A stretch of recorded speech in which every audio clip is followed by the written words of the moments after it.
Hey guys, Hot Rod Reverend here. It's part 3 of looking into this Holley 4000, the ECJ 9510 4-burner carburetor from a 1955 Ford Thunderbird. So let's get right to it. Time for the assembly phase. Before we get into that, you need to make sure that you don't have any rough edges here on the ends of your secondary tubes.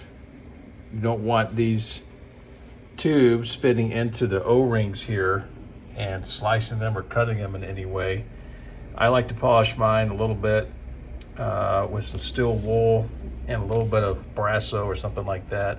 Really cleans them up pretty well. Of course, shoot some cleaner through them, carb cleaner, make sure they're very clean, and just kind of lay out all of your O-rings, your gaskets, your fiber washers, all those kinds of things so that you're kind of ready to go here.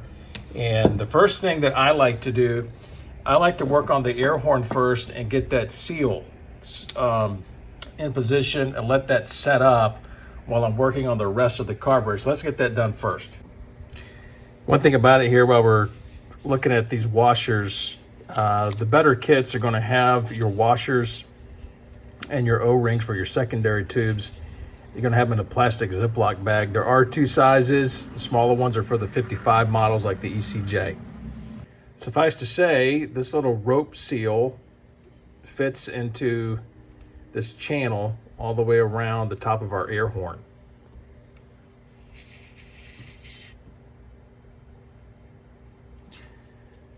I like to start just by putting some glue on one of the sides and then taking the best end of this little rope seal, setting it down in the channel. I'm trying to get this to set up first because you're going to kind of pull a little bit on this as you go all the way around and get it set in that channel pretty well. We're going to do a lot of this off camera, but you get the idea about putting a little bit of glue adhesive inside the channel here and just wrap it around. Usually these kits don't give you more than what you need. I'm going to have to trim this at the end. Okay, you see for the most part, we're all set to go here. We're going to let that dry. A little bit of fray in there at the edge, but don't worry about that where they meet up. Your fuel bowl is going to seal this up extremely well. So anyway, we'll give that a chance to set, and we'll go on here to the throttle body and getting our washers and O-ring set up. Now what we're looking at here for the 55 models, we got a 90-degree bend. This is the bottom, this is the top. And at the top, it's going to insert to the fuel bowl. And you can tell where this one's been peened over pretty badly. I thought I had another one. I've got another 56 model, which goes pretty much just on the vertical, not the horizontal. And those tubes are also larger.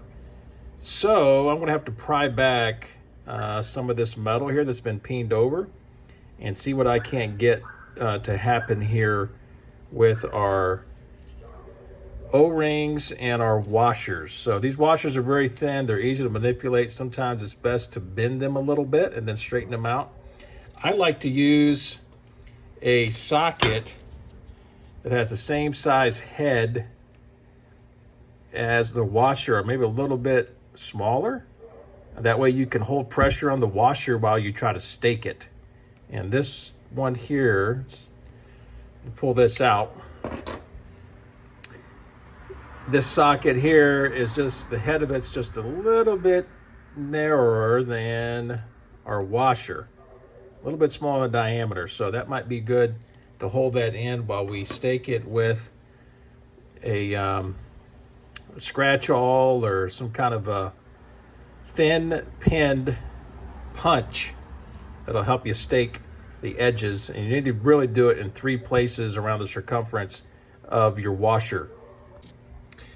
Now I'm going to bring this up to you and show you what I'm talking about with staking this in. You can see where there's been witness marks of where these washers have been staked a couple of times before, once from the factory, maybe even twice later on in its life. But a lot of times these suckers have an issue with popping back in because you've got metal left over from the stake. And it's a little bit hard to get them in there. And this is where a lot of guys really hate these carburetors because they're so finicky. But I've got another video here, maybe just some clips I'll show you from doing a 56 model. It's pretty much the same.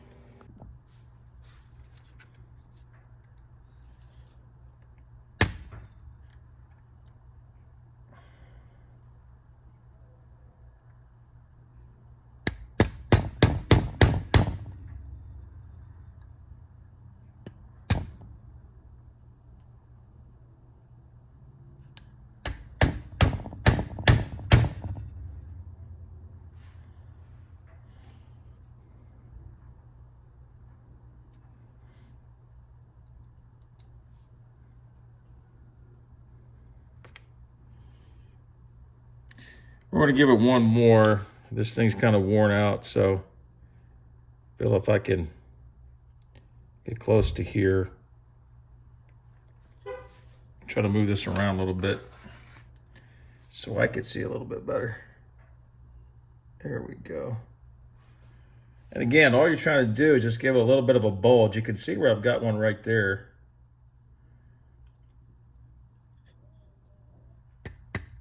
It doesn't take much.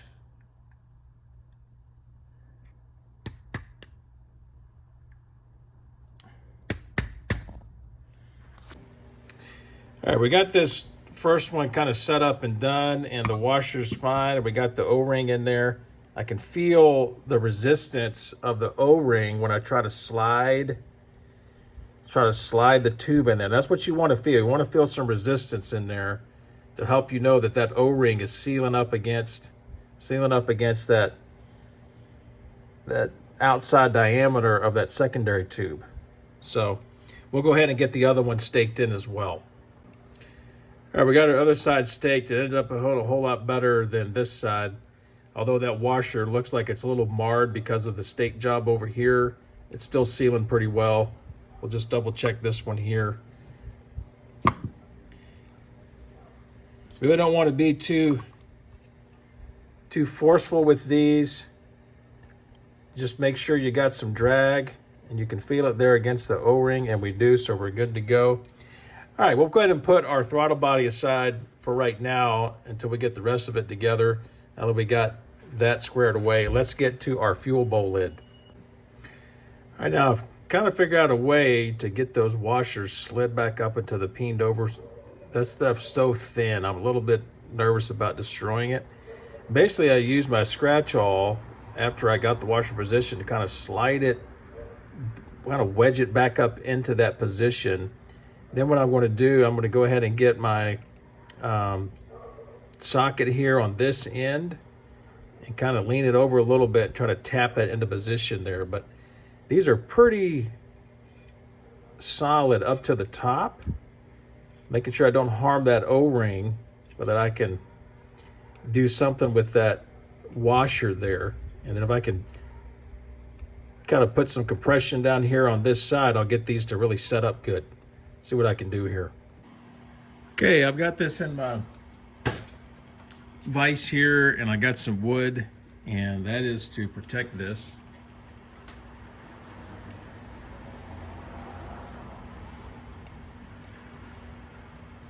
Go ahead and get my socket here.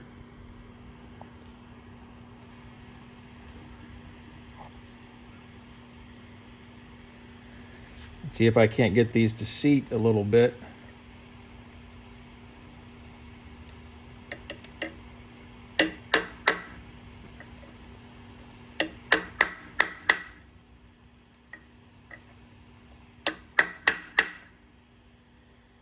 I did pretty good right there. Something right here.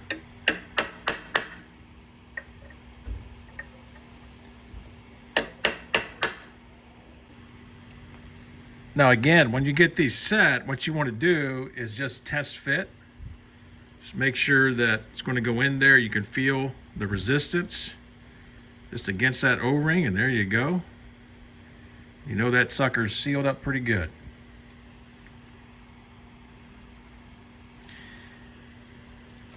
This other one here, I'm going to take that washer out, or probably, well, It's sealing up pretty good. But I need to get this other side down. That way I know it's got pressure against the entire O-ring itself. All right, I think that's the best we're going to get on such a damaged part like this, but I'm pretty happy with how the secondary tubes are sealing up with these O-rings. I can really feel the resistance here, and we're going to run it and see what happens. If I got to do some more finagling with the lid after I run this carburetor on the car, and if I find out if it's got any leaks or anything or something weird going on, not that difficult to pull the lid off and do some work on it. So let's get back to it here. Okay, so before we put our throttle body back onto our stilts, the bolts, I'm going to go ahead and put in this shaft real quick, and that goes down here. No check ball down there. I think if you got a standard transmission, it's kind of common to have a check ball. You don't need to torque this down. Just get it to where it's a little snug, maybe a quarter turn. That's all we need. That's all we need for the bottom. Okay, so we're going to flip this over, put this on stilts real quick. All right, so first thing we're going to do after we've got that little shaft, we're going to go ahead and get our secondary diaphragm and that assembly all together here. So we've got our pieces, we'll get our parts out, and we've got a brand new diaphragm here from Daytona Parts Company, Daytona, Florida. Really good company there to get carburetor parts, but we need that. We'll need our check ball. We got a little keeper that goes in here as well. So let's get these parts together. First thing we'll do is get our check ball installed. I want to make sure this is clean. Put that in there. Give it a good shake. And then we'll put our little keeper inside. May need a little screwdriver. Something to tap your little keeper down in there.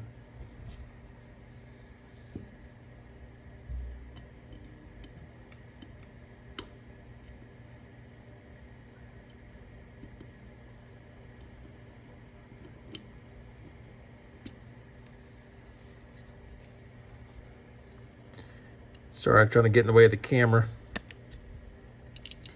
Now, when you get the keeper in there, you want to make sure you can hear that check ball rattle. That is extremely important.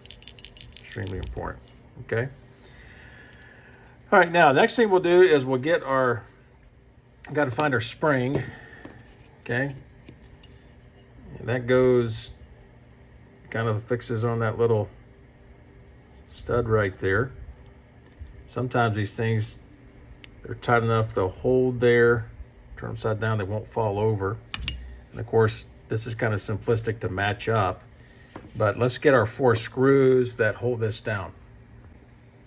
All right, here are 4 screws, and you always kind of want to make sure before you get started here that you got clean threads and that you've got the correct screws to go in here. If you're not keeping track of everything, all these parts, they can all look the same. It's extremely important. Now, when you get this together, obviously we can easily tell where the holes match up, but because this spring is here, and of course this is your secondary diaphragm, if I just take this, slap it on there, it's going to have a hard time trying to get that gasket to stay in position. It's going to push this rod back. What I want to do is put my finger in here, kind of hold on to this, keep it in position a little bit, and you can see right here where the holes are going to line up for the gasket. It's extremely important that this holds a vacuum. Cannot state that enough.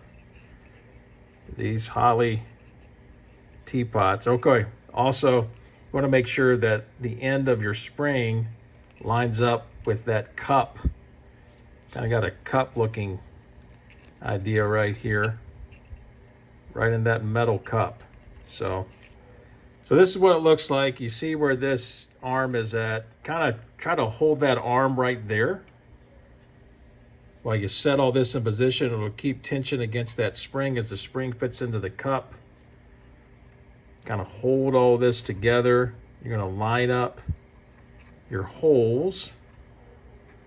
And at the same time, what you're going to try to do is you're going to try to get yourself these screws as you hold it on there. You see I've got my finger in here. I've got my thumb on top of this cover. Got a hole lined up right there. Take my first screw. Not going to seat it fully, but just get it started.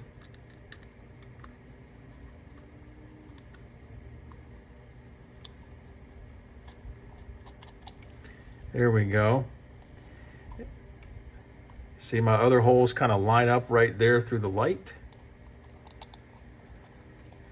Now I want to keep the tension off this spring as long as possible until I get all 4 of these screws completely seated. That is extremely important here, what we're doing with our secondary diaphragm.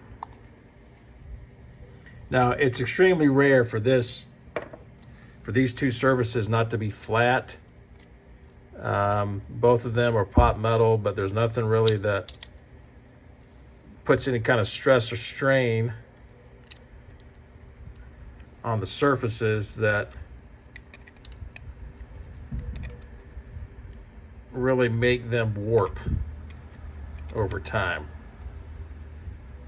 All right, we got those cinched down, and you ought to be able, when you hear that?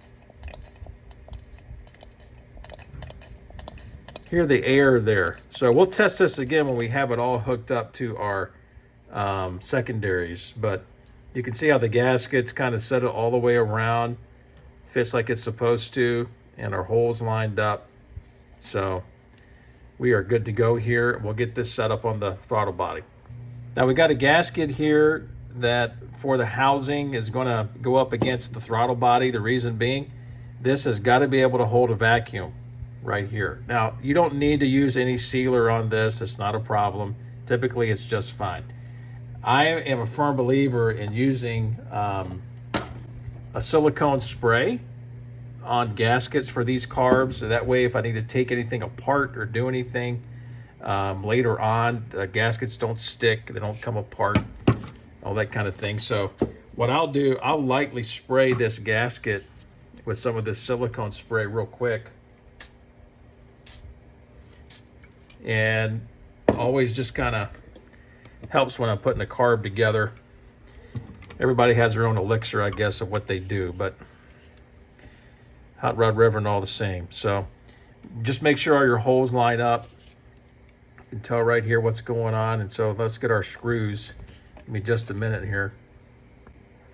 Sorry about that. I'm kind of cameraing my way of my eyesight and got my glasses on, so this is kind of difficult to do all at the same time. But obviously, we're going to make sure our holes line up. We're going to get our screws in here and put this back into position. All right, we got all 3 screws here ready to go. You see them all kind of sticking out down here. And we're going to make sure this is lined up pretty well. We're going to go ahead and get this into position.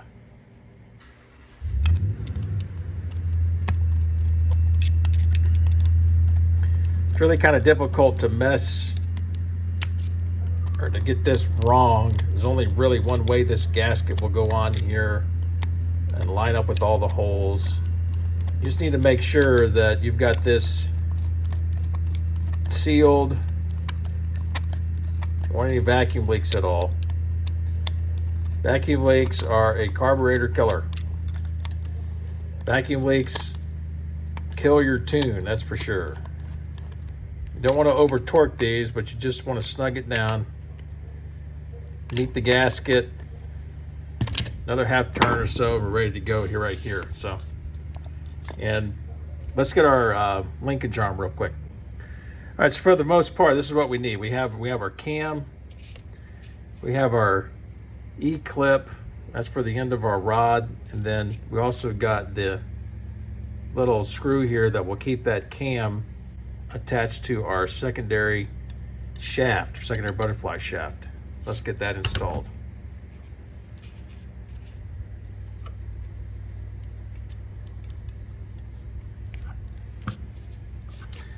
One of the things you're going to want to do is make sure that these are closed. Your butterflies are closed, secondary. And that should mean that this is all the way back.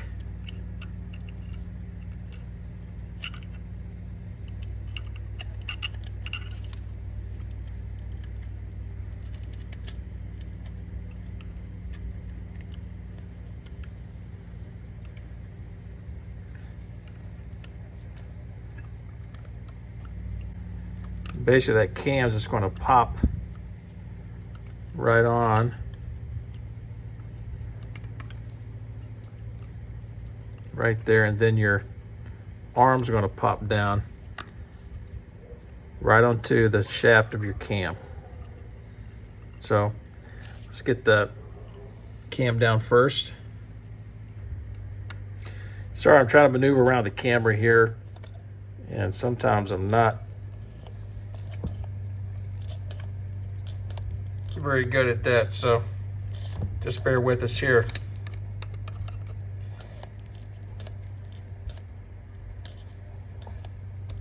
Definitely want to make sure this is cinched down. It's got that tooth washer on it. Okay. And then, of course, we've got our, you can see our secondaries are fully closed here because the spring's up against the rod, and we've got to get our little keeper in. Let me get my pliers here in case we need them. So this keeper goes right in the groove here. It basically just clips right down top of that stud right there in the cam. You can see how that's all kind of set up and ready to go. You can hear the butterflies in the vacuum. See that action. I want to make sure that action works correctly. So we'll go ahead and get our cover plate and put that on next. Just like so. Grab our screw. Hey, if you made it this far, thanks for sticking around. Not too many guys are into this with the Holley 4000, but hopefully you've enjoyed it, and stick around for part number 4.